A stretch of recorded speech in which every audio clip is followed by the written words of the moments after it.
January 10th, 2025 marks 54 years since the death of Coco Chanel, one of the world's most renowned fashion icons. Coco was more than just a legend, she was a fashion trailblazer who lived ahead of her time in the fashion industry. Join us at Refined Culture as we look into Coco's residences, the most notable being the Ritz, French Riviera, and the all-famous 31 Rue Cambon. Born Gabrielle Bonheur Chanel on the 19th of August 1883 in Saumur, Pays de la Loire, Coco was one of 6 children whose family lived in abject poverty. They often moved all over France's countryside due to the nature of their father's work. The designer lived a long and eventful childhood full of hardship, and it's hard to trace where she lived as a child, having moved so much. Chanel told different stories about her childhood to different people. She may have wanted to forget the painful past and move on. When Chanel's mother died, she was only 11. Her father abandoned them, and Chanel and her sisters went to Aubezine Abbey, an orphanage ran by nuns, where she learned how to sew. Founded in the 12th century, the Cistercian Abbey of Aubezine references Cistercian art. A Cistercian is a nun or monk of an order founded in 1098, and which is a stricter faction of the Benedictines. The abbey has a rich history, with its buildings set in flower-filled cloisters, a dormitory with a rammed earth floor, a chapter house, a kitchen, a fish pond, and a scriptorium. Aubezine Abbey is the only one that has preserved its 12th century Cistercian stained glass windows, and today, guided tours are available for visitors who want to learn the abbey's history. At 18, Chanel attended Notre Dame School, a Catholic girls' school in Moulins. The Mother Superior got Chanel and her sister Antoinette jobs as shop assistants and seamstresses in a draper shop on the Rue de la Horloge. The store sold baby garments, blankets, and clothes to the local nobility. Chanel lived in a room above the store. She took on weekend jobs at a tailor's, where she altered uniforms for cavalry officers. Chanel spent the summer of 1901 with her grandfather in Vichy. She met a cavalry officer, Etienne Balsan, who quit the cavalry to breed horses. Chanel first lived with Balsan at Château Royal, a 17th century home located near Compiègne before World War I, where they could indulge in polo and hunting. Royal was on a hamlet on a huge state-owned piece of land. The property was a training centre for state army horses. The house was named Abbaye Royale, an abbey farm turned into a castle. She started off making hats for herself, her friends, and for Compiègne socialites, which started off her career. While at Royale, Chanel met a wealthy military officer, Captain Arthur Edward Capel. The captain opened a shop for her in 1910 at 21 Rue Cambon in the heart of Paris, a narrow street behind the Ritz Hotel on Place Vendôme. Paris was the city that truly defined Coco Chanel, and her name became synonymous with the 1920s bohemian fashion. Chanel mixed with the elite, including Ivor Stravinsky, Pablo Picasso, Sergei Diaghilev, who was the creator of the Ballet Russes, and Jean Cocteau, which made her well known in the celebrity circles. In 1918, she moved to a bigger shop at 31 Rue Cambon in an 18th century building. The building served multiple purposes: Chanel's boutique, daytime personal residence, and couture atelier. On the ground floor, Chanel No. 5, she displayed her clothes, accessories, and signature scent. One story up was a large reception area used to showcase her creations and private fittings. The mirrored staircase allowed her to sit on the 5th step and view her collections. The 2nd floor was her lavishly decorated apartment, where she hosted people like Elizabeth Taylor, Salvador Dali, and Hubert de Vinci. For 34 years, Chanel never slept at the apartment, retreating to her Ritz suite every night. Although she didn't sleep there, the apartment was full of her personal touches and has remained unchanged since 1991.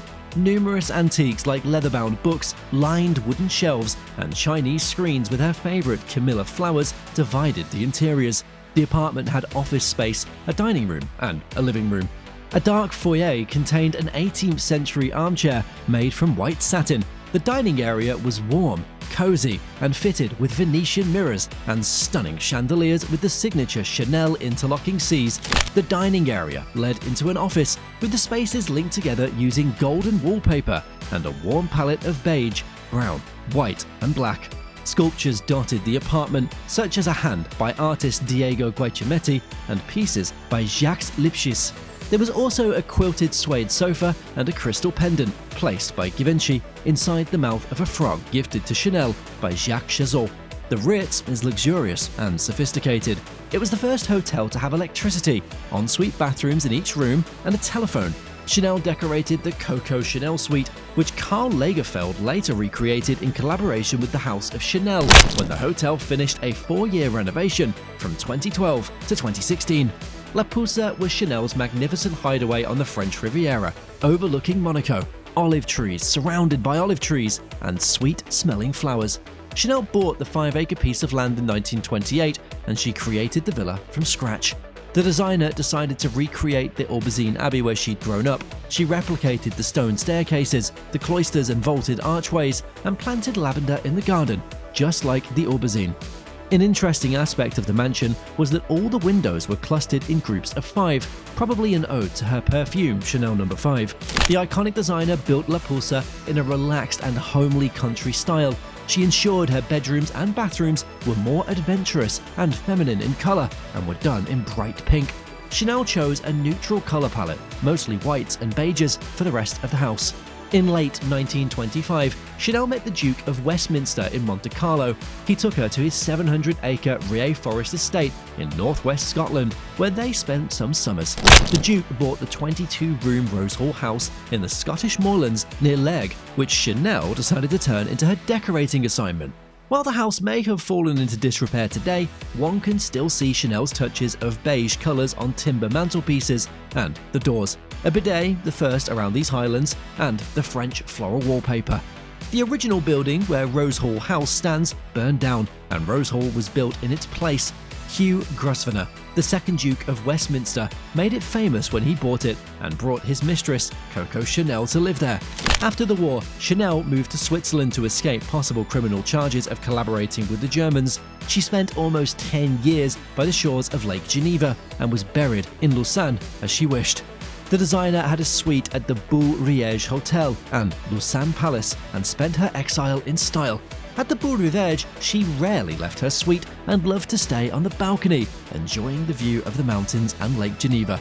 Once Chanel settled in Switzerland, she socialized with the Who's Who's in Lausanne. She had tea in Montreux at the Stefan Tea Room, where celebrities met, went to Clinique Vermont for her beauty treatments, and ate at the Chalet des Enfants restaurant. Chanel spent her time in exile planning a grand return to Paris. In 1954, at the age of 71, she returned to her home country and reopened her business. In 1966, Chanel bought a house, Le Signal, in the wooded hills above Lausanne. This house was a former girls' boarding house built in a rustic style, and she would invite her friends over. Chanel designed her final resting place. She passed away in Paris at the Ritz and was buried in the Bois de Vaux cemetery, where she is buried next to Paul Robert, a French lexicographer, and the International Olympic Committee founder, Pierre de Coubertin. Cotonistas, gorgeous white flowers, grow over her grave as she requested. The gravestone has 5 lions, her astrological sign, and a lucky number. Chanel said that if she came back from the dead, she would not want to find a stone on her head, so she requested the stele be in front of the grave. Chanel was an ambitious and determined businesswoman who used every opportunity to get ahead. Coco Chanel is renowned for her iconic and thought-provoking fashion sense. She was an astute businesswoman who let nothing stand in her way. The seamstress mingled with society's creme de la creme and lived and died on her terms. She lived in luxury and in homes she would never have imagined living in as a child. Her impeccable taste is reflected in her deluxe home decor and design. Her 31 Rue Cambon apartment is exactly as it was the day she died, and it is a testament to her timeless fashion sense. If you enjoyed this video, please like, subscribe, share and comment. And please press the notification bell to be notified whenever we post a video. See you in the next one.